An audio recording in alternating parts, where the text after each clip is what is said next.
Hi everyone, welcome to another Q&A on the DVIC. Today we have a new sponsor to the platform, Clean Data. So I'd like to bring them on and say welcome to Mark. Hi Mark, how you going? Oh, yeah, great. Thank you. Nice. Another rainy day here in Portland, Oregon. Well, it's 34 degrees here in Queensland, so Yeah, which would be getting close to 100, I guess, in yeah. Fahrenheit. Sounds glorious compared to what we're doing here. Anyway, well, thanks for the opportunity to speak with you today, Julian. No, pleasure. Thank you for coming on. So let's I guess frame it up. Clean Data have joined the DVIC as a sponsor of the platform, helping us, I guess, to bring some of the Data Vault message in a different way to the North American market and share some of your insights from North America to the APAC region and other regions of the world. So Yeah. let's start with an intro. Who are you? Who are Clean Data? Oh, very good. Well, I'm one of the partners. I've got two guys that work pretty closely with a technical guy, Neil Barton, and another operator named Chris Stewart. And the three of us were actually the executive team at a company that's very active in the data vault industry called Warescape. We managed that company for many years before the investors turned it over to a new party by the name of Adara that has the brand today. And what was interesting about that experience was it just threw us head first into the real world problems that customers really globally, but we tend to concentrate here in the U.S. In North America generally on generating business value from their investments in data generally, but in data platforms specifically. And I know that's kind of a throw around easy term, feel good term, business value. But in the case of Clean Data, we really mean it, right? We get to the essence of revenue enhancement. We look at price elasticity, for example. We look at upselling in terms of product mix. We look at targeting new opportunities when it comes to balancing your portfolio of customers that you engage in. We assist with attrition and retention issues, trying to figure out where the patterns are so that you can get ahead of that. So these are all, Julian, what we would classify as business value things that we are engaged in. And Data Vault as one way to build a data platform, we see it as a very interesting and important means to an end, but it's not the end. The business value is really the end. Absolutely. So we've obviously mentioned already that you're in North America. Where are you based? How did you come together? And when did Clean Data actually start? We've been at it for a couple of years now. So myself and Neil, we're here in the Pacific Northwest, a place called Portland, Oregon, and then Chris Stewart, our other partner, is based out back east in Charlotte, North Carolina. So the three of us work very well together in this modern day of virtual working, as it were. So we work together and we work with our clients. We do get in airplanes from now and again, but for the most part, it's a virtual thing. And the fact that we've spent so many years together working together in the software industry, we've had this sort of collective point of view about what really makes customer success tick, right? So to say it's about getting to the cloud or cleaning up technical debt or any number of sort of operational things, yeah, I guess those things are interesting and sometimes necessary, but if you can apply your investment in data generally, and again, specifically in the platforms that are going to serve those data agendas, you're just miles ahead of the game. So we've turned this now into the cheeky term is an advisory firm. The crass way of putting it is we sell our gray hair, but essentially there's a lot of experience that we've got in our firm that can directly apply to the contemporary problems that the corporations and other organizations, nonprofits, universities, et cetera, run into. So are you considering a data vault? We'd love to talk to you about what those trade-offs are, right? The interesting thing I think about the DVIC community is there's a lot of how-to. So how do I get trained? How do I find resources that can help me? How do I find the appropriate software that's going to accelerate my development?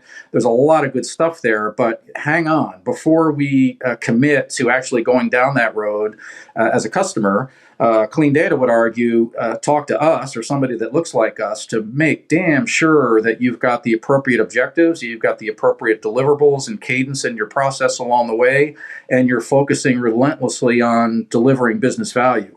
very easy in data platforms generally, but certainly in data vaults to get sort of sidetracked with building out the tables, the hubs, the satellites, and all that, the various layers, raw vault, business vault, and so on.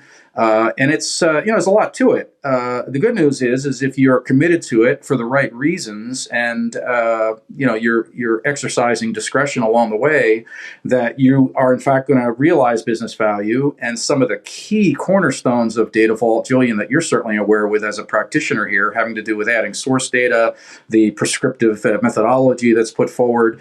There's a lot of good there, right? But I think clean data comes to the table in this community not just as another rah, let's go build the next data vault.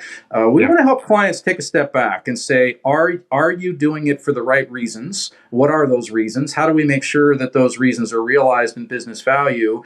And then we can help navigate. Where's the best place to get trained? Where's the best place to go get resources to help me? Where's the best place to go get software? I mean, goodness, we've got, as ex-practitioners at Warescape, we're familiar with them by definition. Coalesce, VaultSpeed, the whole lot of them. So, whether you're doing an accelerated development using a tool like that, you're doing something a bit more deliberate and hand-spun using something like DBT. There's pros and cons of all of that. And, look, our advisory services, I think, are second to none. And those that are coming into the community and are looking for that higher level of abstraction advice and somebody to talk to at a peer level, we're the guys to do it. And if Data Vault's right for you, gosh, we can steer you to Certus and all the other folks that can help actually get the job done. But wouldn't it be nice to talk to somebody that can actually, put the rah pom-poms down for a minute and just talk about what is it about Data Vault in the context of your business? Does it fit? Why does it fit? And how do we hope to realize real, tangible, unambiguous value out of our investment? Yeah, that's such an important part, and I would agree completely that Certus at least is very focused on the building of, and we build all the all the components that a business would need, but we're not trying to deliver the end product. The end product is the business value, the analytics around a particular use case and those sorts of things. And so I would highly recommend that people get a strategic partner to help with that advisory level. So, do you specialize in any particular industries, or are you more at the data level across all industries? How do you position? Yeah, I think the easy answer is to say we're across industries. But in truth, when we really look at the sweet spot of our business, we've got banking customers that are trying to resolve not just things like fraud, which I think get a lot of attention, but in the case of banking, they're trying to get ahead of where the bad behavior of their customer base is coming from. So bank gives out loans, customers stop for whatever reason paying on their mortgage on time, they eventually default. That's bad behavior. Banks tend not to like that. So how do we create patterns in data and predictive analytics in such a way that we can take operating action against that, so that we can mitigate that risk as much as possible. That's one example. We tend to operate in manufacturing and distribution oriented businesses, logistics oriented business, where they're out dealing with lots and lots of customers by the thousands. The SKUs that they're bringing forth are plentiful in the hundreds in those circumstances, at least in the clients we're dealing with. So what is the product upsell opportunities? How do you build what we call cohorts out of the customer base? So what's in common, not just in terms of industry or SIC code, but other behavioral patterns about a customer, and how do you group those in such a way? Manufacturing and distribution have a beautiful application for those kinds of use cases. So it's a fabulous industry for us. And then medical, of course, there's an awful lot of data wrangling, data understanding there. One of the places that we've spent more time that kind of caught me off guard a little bit is we're dealing with some of our clients as research institutions, and those research institutions are collecting data from their clients and it's important to keep that data separate, so the multi-tenant concept and all that. But they are aggregating and building those databases together in such a way that they're creating aggregate understanding. So what is the behavior of a certain set of customers or constituencies that they have? So we're kind of the outsourced data, advisor managers for that kind of business as well. So that's 4 different industries, but I think finance, manufacturing, distribution, and medical are probably the big 3 that we tend to deal with. A real interesting outlier for us is we have a crypto guy, believe it or not. So all of the rock and roll that's going on in the press, obviously real time right now about that industry, incredibly robust, incredibly dynamic. And the data needs are, man, you talk about hair on fire. The ability to understand behavior of customers and partners in that, and to be able to predict outcomes in that industry, it's exceptional. So we're having a lot of fun with one of our clients there. Yeah, wow, that would be a very interesting space to be in right now. So, okay, well, so it kind of sounds like it lines up pretty well with what we would expect is the traditional data vault audiences as well, finance and and those sorts of things. I guess government is a lot we work with as well, and you've touched into that. So it's really, where are the big data sets, or where are the heavy requirements for regulatory or for risk and all of those sorts of things. That's all true. It's where you would say it's a good fit for data vault. I would say that's where the interesting problems are, right? But they're very much the same. So we tend not to deal with where the problems are, for sure. We tend not to deal with Joe's Donut Shop. Those kind of smaller operations can more or less assess their data needs, without a lot of help, and probably without building a data vault, frankly. But when you get into scale, you get into places where the sources of data are being added at a rapid pace. The amount of data is being added at a rapid pace. Certainly, any company that's acquisitive and through mergers and acquisitions are raising their business model. Getting business value out of data becomes compounded more difficult, and we would argue these are the places where data vault can be just a superb solution, right? When you look at those kind of cases. And that makes sense, I think, where there's lots of data and then there's lots of potential, like there's obviously need for really good advice. So it makes a lot of sense. So you mentioned just quickly then mergers and acquisitions, and I know that you guys put out an article recently about data vault being a real advantage in mergers and acquisitions. So can you tell us about that article? Were there any key insights? Yeah. Well, for those of you that like to read, I would encourage you to go read it. If you are more inclined to listen to me babble about the article, let's do that. M&A is it's really crept up on me through my career how important that is, right? There's always the company looking for an exit or looking for a recap of some sort, and so this idea that new investors are showing up in one form or another is a very mainstream issue for everybody, and so by definition, when I'm going to take a couple of different organizations and munge them together, there's 2 parts to it. The first part has to do with before the transaction goes through, everybody is on edge trying to confirm whether the assertions that are made about the business, about the data, the revenue, the products, the product mix, the margins, all of that is in fact correct. So they use the term due diligence. It's basically just checking up on each other to make sure that it's all accurate. Now, that in and of itself is a challenge, but when you start suggesting that the way companies change over time, and in some cases I've got to apply today's business rules to yesterday's data,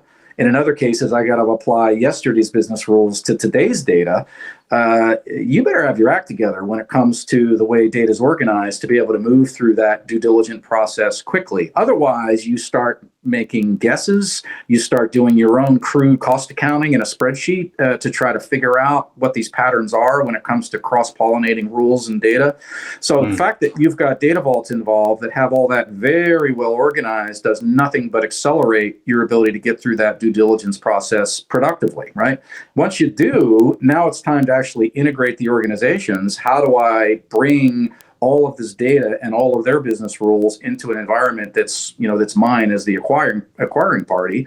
That's not an easy proposition either. And so the fact that you've got Data Vault as an enabling sort of approach and ultimately architectural solution there, I can add tables rather than redo them. I can essentially build out my raw vault based on the data that I've got from my acquired party, and then build the business rules out associated with what I'm doing in my current organization through a very tidy process called the business vault, and then ultimately deliver that value to my analysts and data scientists through the information mart layer. It can be really glorious, and I think we just felt compelled, Julian, to take a stand when it comes to so much M&A going on in the market. And Data Vault for whatever reason tends to be positioned as and ultimately endorsed by a lot of technically minded people, right? This idea that I can build out my model and I can build out my process and have all these tidy sort of boundaries between my different layers of the 3-layer solid here. Technical guys get it, but that doesn't mean the business community does, right? So, why should I, as a business person, give two hoots about a Data Vault? Well, if you're acquisitive, it's a pretty damn good reason that you should care. Yeah. I was going to actually ask you what you thought the benefits of Data Vault were to that, but I think you've actually answered it. So, and I know, even we've worked with a number of customers that have used a Vault once they get to actually the merging of the two entities together and using it as a migration platform. So it has value, I think, through that whole chain. Well, I think it's a good segue, right? If you consider what major organization in the world today is starting from a blank sheet of paper, right? Answer is nobody. It's everybody's somewhere on their journey with data. So the idea that you just put a big X through that and start building data vaults, that's difficult, right? But if you can use it, as you suggest, as a migration tool, as a way to accelerate a specific targeted, deliverable in your data journey, it can be exquisite. Yeah, absolutely. So, obviously, coming at it from an advisory point of view, what sort of recommendations do you make to an organisation that's thinking about starting the journey of acquiring or being sold potentially? Well, that's a big question, right? But I think as it relates to Data Vault and the community that's coming to the site here, I think it has to do with preparation and proper risk mitigation when it comes to those two elements, right? So you got the due diligence process, and if you've been through this before, it's a roaring pain in the neck. It's riddled with emotion. Everything gets challenged and re-challenged. So if you've got if you've got integrity associated with the way that you've built out your data, there's nothing like that to get through the DD process efficiently. And then I think when you get to this concept of actual integration post-sale or post-transaction, then it's glorious to view it as a potential migration vehicle to, again, add tables as opposed to redo them. And I know that sounds to a business person like, well, how hard can it be to redo a table? It's a roaring pain, right? And it's you're going back to documentation that may or may not exist about what actually is the dynamic of why a table's there to begin with, what downstream tables are affected. So this is the data lineage game that can be resolved to a large degree through the Data Vault methodology. So I think it's not black and white. It's not 100%, but you're probably, if you're a growing organization that's acquisitive minded, Data Vault's got to be under consideration as a architectural and sort of prescriptive process approach if you're going to try to do that with any degree of efficiency. Yeah, you can definitely see. I mean, obviously this audience knows Data Vault pretty well, and it's pretty easy to see that auditability aspect of being able to reconcile the raw vault to source system facts. It at least cuts out one of the big questions, I guess, as you go through that process. So, okay, so flipping gears, I guess, I also know that you've published a book about what it takes to grow as a small business. So, can you tell us a bit about that? I appreciate the opportunity. Again, for those of you who like to read, go to Amazon and pick up the book, Peer-to-Peer Culture, written by yours truly. If you don't like to read, let me tell you a little bit about it. Again, it's just part of my journey in life, Julian. You come to conclusions that we all share around the power of data in running a business, really the effectivity of any organization, and that gets us to Data Vault and all the ancillary subjects. But I've had a parallel interest that I've learned through a lot of intrinsic experience that says the way people behave, the cultural phenomenon of what goes on within an organization has as much, if not greater, impact on the success of the outcome of the operation than your ability to see and manage data. Now they relate to a large degree, because when I say cultural components, I mean things like teamwork, trust, honesty, empathy, direct communication. These things are all enhanced and very much put forward by a strong investment in data. But what I found through just my own intrinsic experience is, if you can have an organization, and I had one, so this was a little bit of a tell story based on the organization that I managed for many years. But we for example did not have the classic OKR KPIs that are so prevalent in the data industry. You're like, well, that's a head scratcher. How can you run a business without any KPIs? Well, my view, and ultimately the view that was embraced by the management team that worked together with me, is KPIs is a very individualistic, singular approach to how we try to make people accountable for what they do. So you take corporate level, top level of objectives, and you somehow try to tear all those apart, and you say, well, Bernie over here in Department 14, what are the KPIs that Bernie is going to be responsible for, such that if he only does his job and Mary Kay next to Bernie does her job and everybody does their job, that it'll all line up to the top. That you're asking a lot of your ability to carve up the problem into nice, tidy KPIs, number one. And number two, you're not giving full credit to human nature when it comes to gaming for their own self-interest, their ability to deliver KPIs. So it's the old, be careful what you ask for, you might get it, right? I give people the individual opportunity to perform within the politic and the interest that they have as individuals. We've all seen it in the various companies we've worked for many years. Nobody is really immune to this, but we tried to be immune to this in the company that we managed together, where we had this concept of peer-to-peer culture, and all of our KPIs were corporate. And those corporate organizational things rippled right down through to everybody's individual job.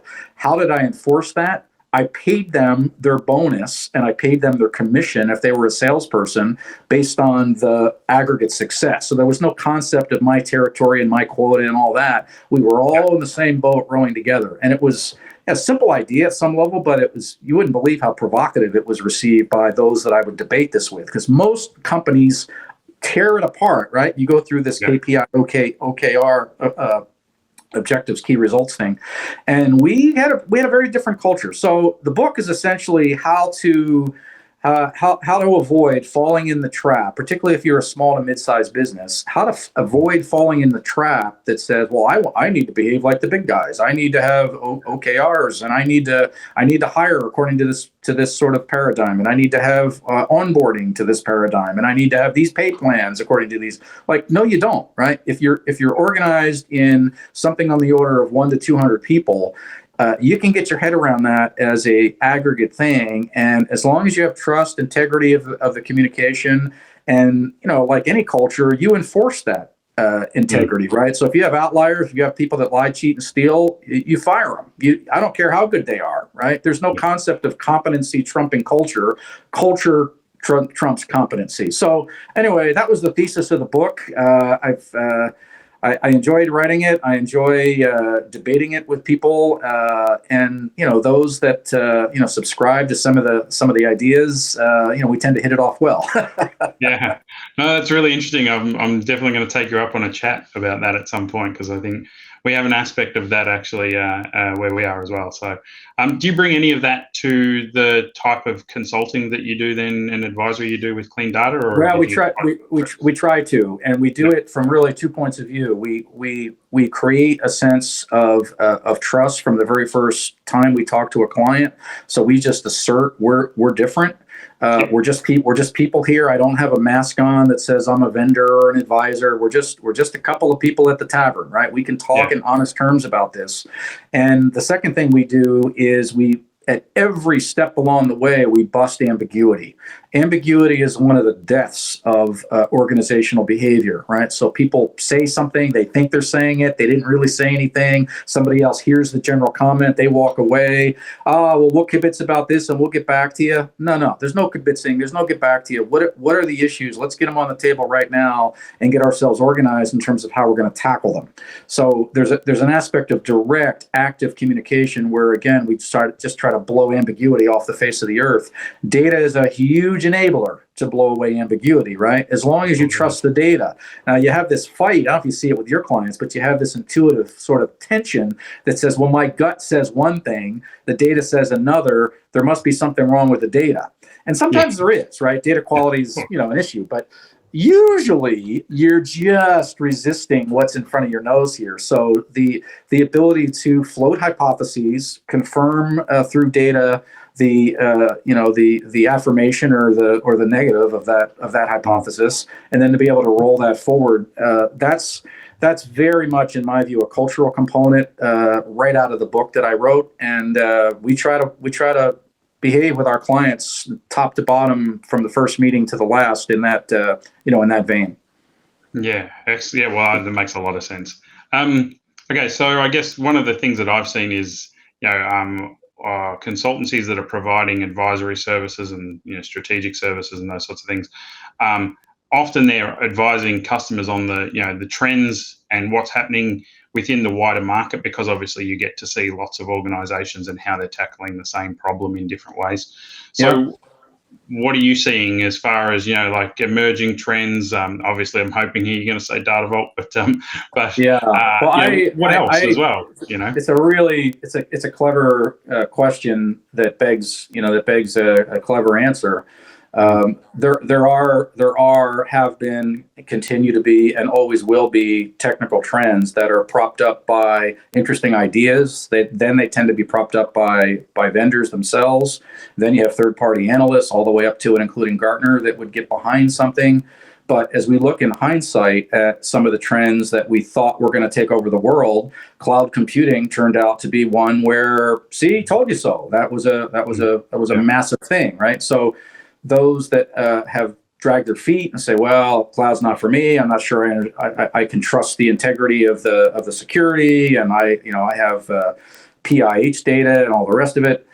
People are largely through that now, right? So in hindsight, we can say, well, we were so smart. Cloud was the way. Well, we also had a debate, if you remember, about this thing called Hadoop. It was going to be the death of the SQL database. So I say that as an obvious one now. It's, well, that never had legs, and it never was really clear, and that was just Cloudera and Hortonworks tooting their own horn. And we have a lot to say in hindsight, but at the time, it was every bit as much a trendy idea as moving to the cloud. So given that, I don't necessarily trust. Now, to say I'm a cynic would be incorrect. I tend to be an optimist in the way I approach these things, but nonetheless, let's not get carried away in the hype. So what is the hype today, talking in terms of architecture? It's this mesh thing, right? So this idea that I have centralized governance, but I have distributed access to data. And what does that all mean? There's some elements to it that are hard to argue with. But on the other hand, I want to build one of those meshy things. Where's my mesh builder product that I buy? How do I know when I'm done building one of those mesh things? Now we're back to Hadoop ambiguity, in my opinion. So to say that you can't build mesh successfully, I wouldn't go that far. But as far as the trend, the megaphone blaring in everybody's ear that says, well, if you're not looking at this, you're just behind the eight ball. Well, maybe. But for me, the trusted, the always, never changes is the business value. So again, what does that mean? Let's tear apart revenue in terms of how we're going to get more money. Let's tear apart our understanding of our profits so we can better exercise profit by product, by customer, by region, by salesperson, by department, by whatever. Basics kind of stuff. But the more you tear into that and you realize, like the bank example where I gave you, where the client, we've got 2 PhDs in there today that are doing advisory around just the data science of how do you detect when not so much the bad guys, but the slackers are going to show up and stop paying their mortgage. And a lot of times that's for legit reason, right? People lose their job. There's a lot of reason. But how do you, as a bank, how do you get ahead of that? How do you, they're not going to ring you up and say, well, I think I'm going to stop paying my mortgage in 6 months, but they're going to exercise behavior that you can go uncover. So again, this is where I see Data Vault and certainly our interest in the approach, the architecture, the model, and why we want to participate in this community website. It's a big deal. There's a lot to it in terms of its brand promise, and if you're doing it for the right reasons with the right resources, you get a hell of a lot out of it. But don't jump into the boat too quick until you really understand the bigger picture in terms of what you're trying to accomplish in your organization and why those things matter. Yeah, I'd agree. I mean, there's the old people, process, technology kind of idiom, I guess. And I think people, especially the way that things are marketed, that process thing gets glossed over. And in a lot of cases, technology is presented as a process or a methodology. And I think we're out there, obviously we talk about enabling and training people, but we're having conversations about you've got to decide on your methodology, your approach to data management before you start thinking about what the tech vendors are telling you. But all the tech vendors are completely onto that. So you can see all of those different technologies being presented as an approach or a methodology rather than just here's a good tool for a particular use case. And I think that's a really big trap that lots of people will fall into. We've seen organizations decide on their cloud platform before they decide anything else. And so that seems to be maybe probably your last decision, not your first decision. So pity the customer. I mean, Julian, put yourself in the shoes of the customer. You got everybody barking at you that says, if you only do these things, buy these things, your life's going to be easier. And, like anything in life, you think about those that are trying to lose weight or get in shape or buy a new car or whatever it is, right? You've got a concept of the easy button that gets presented. And if it's presented as easy, there's probably a reason it's presented as easy. It's probably not true.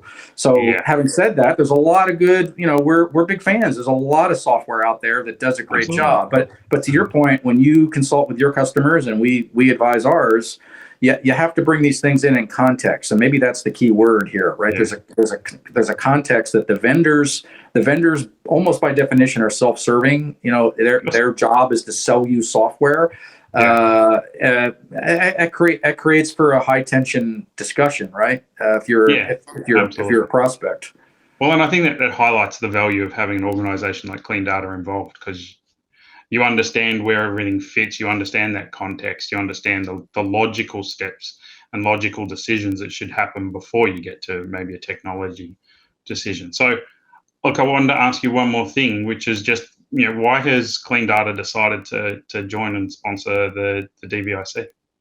Well, the community, first of all, the idea that there's a community that you've put together here, I think is fantastic, right? I know that the Data Vault Alliance has also got a forum going, so they address kind of a different set of needs. That's getting back to the inventor, and if you have questions about that, Dan Lindstedt would certainly chime in. So I encourage those that want to go over there to please do so. But I think the community that you're bringing to the table, very much peer-to-peer in the way that everybody operates, and there's a concept of passing on real-world commercial advice, right? So it's not just Data Vault in the abstract, but it's Data Vault for real. Like, I really want to do this. So how do I get resources? How do I get software? What are the trade-offs of those software? How do I get myself trained? Are there different levels of training? Does everybody have to be a master's degree in Data Vault to pull this off? I mean, all these questions are largely addressed through this community. So to me, the Data Vault community, it's very important for us at Clean Data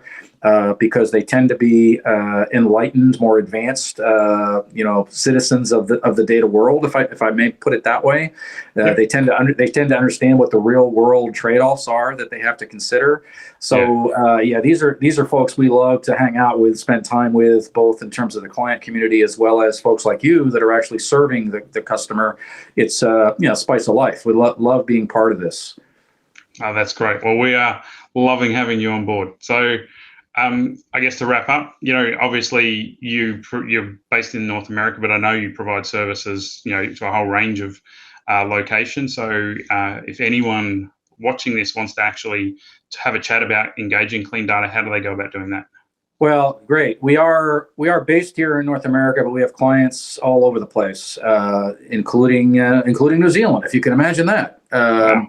So, so getting a hold of us, if you go to our website, Clean Data Inc., cleandatainc.com, there's like 400 different places that you can type in your name and ask to get a response. So that'd probably be the easiest way.